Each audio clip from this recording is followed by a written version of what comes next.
All right, so welcome back to Wake Up America. I'm Carl Higbee. Let's welcome in our powerhouse panel. We'll start with the host of Wake Up America Weekend, Allison Maloney, and National Advisory Board member for Project 21, Christopher Arps.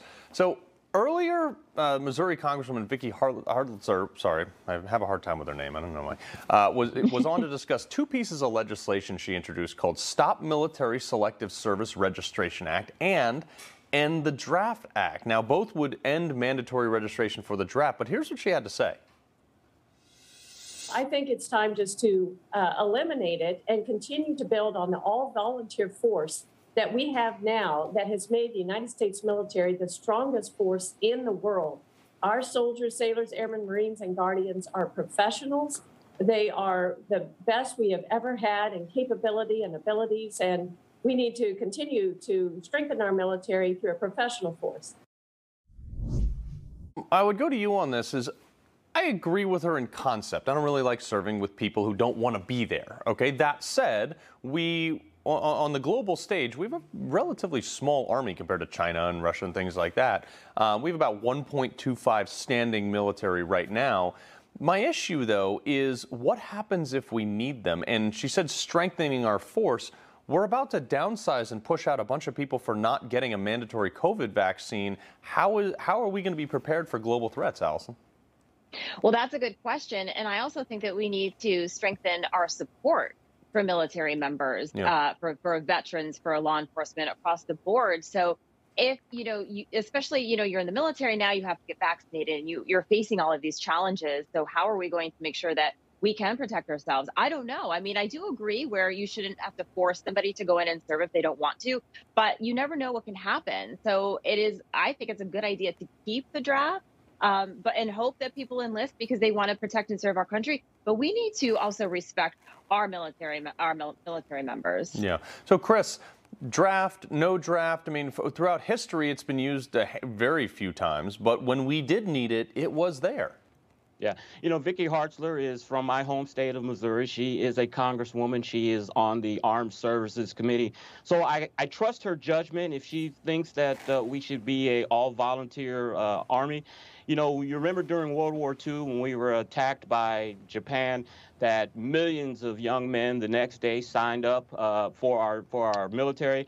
I think if we were in a national emergency again, I would hope that we would see that same thing of millions of Americans signing up to defend their country.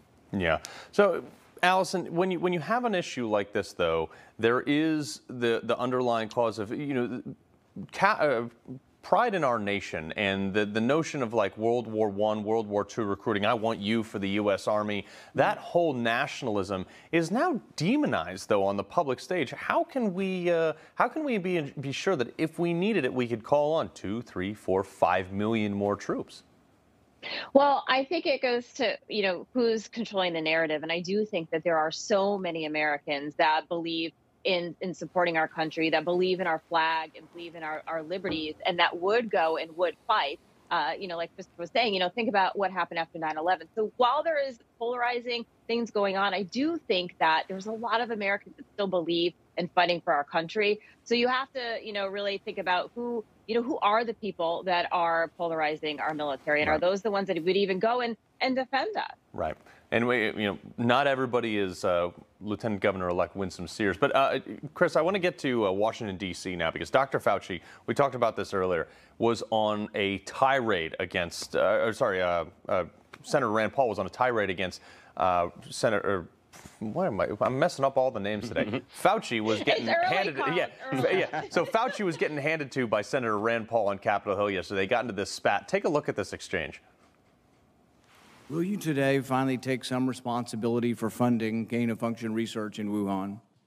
Senator, with all due respect, I disagree with so many of the things that you've said. This is terrible, and you're completely trying to escape the idea that we should do something about trying to prevent a pandemic from leaking from a lab. The preponderance of evidence now points towards this coming from the lab, and what you've done is change the definition on your website to try to cover your ass. He is egregiously incorrect in what he says. Thank you. History will figure that out. Last word to Senator Paul. I mean, if I would just stick to the teleprompter, I wouldn't mess everyone's names up. But, you know, Chris, if you see an exchange like this and you're a person sitting on your couch at home having a cup of coffee at 8:15 in the morning, you're like, well, yeah, Fauci, you should probably answer that question, no? Oh, definitely. You know, whenever there is a Senate hearing and Dr. Fauci and Rand Paul together, that is must-see TV. You know, I applaud the senator because he seems to be the only one in Washington and on Capitol Hill that wants to hold Dr. Fauci accountable. The NIH and his former agency helped fund gain of research funding in China, and I'm glad to see the senator holding him accountable.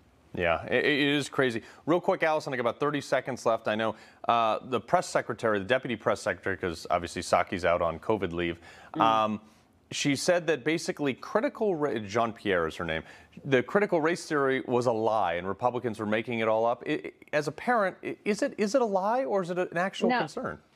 No, it's not a lie because we've seen what some of these students are learning. This isn't something that Republicans are making up. This is just her way. Look, Democrats lost to Virginia. They don't even know how to come from that. And so this is the only thing that they're saying. They're going to accuse Republicans of lying. That's all they have. Yeah. Well, so, Chris, real quick before we go, as usual, Fridays, winners and losers of the week.